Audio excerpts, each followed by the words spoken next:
এই যে বিটরুটটা পেঁয়াজ একসঙ্গে তো এই জন্য এটা লাল হয়ে আছে। আমার মানুষগুলোর চেহারাটা দেখে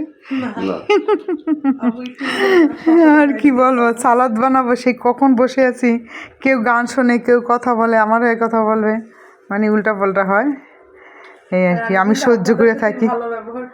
হ্যাঁ, এখানে যে সালাদগুলো, এগুলো তো আমরা সবাই চিনি, এগুলো বলার কিছু নেই। শসা গাজরটা হলে আমার বেশি ভালো লাগে। হ্যাঁ, তাহলে আমি সালাডটা বানাতে থাকি। আপনারা দেখুন বিটরুটটা, এই যে আমার হাতও লাল হয়ে গেছে। আজান দিয়েছে, আজান চলতে থাক। একটু টক দই দেবো। এখানে মিষ্টি দই হইলে না চিনি লাগতো না, আমি এখানে একটু চিনি মিক্স করব। তোমাদের জ্বালা যন্ত্রণা আমি ভিডিও করতে পারতেছি না, মানে এখানে চিনি দেওয়া হলো।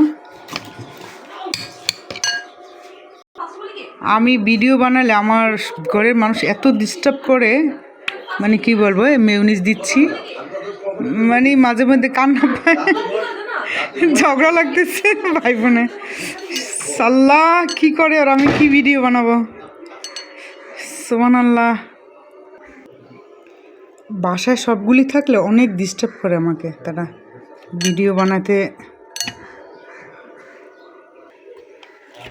আর এখানে আমার ঘরে যা যা ছিল সব দিলাম একটু একটু করে। আর এগুলো যে দিতে হবে এমন কোনো কথা নাই। শসা গাজর এগুলি হলেই মানে আর কিছু লাগে না।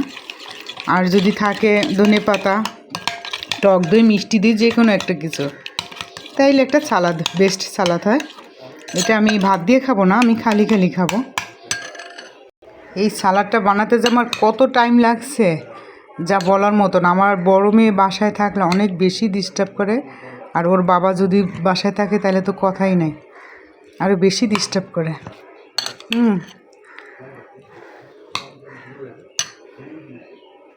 এই কালারফুলের সালাডটায় সব কিছু আছে, শরীরের জন্য অনেক ভালো।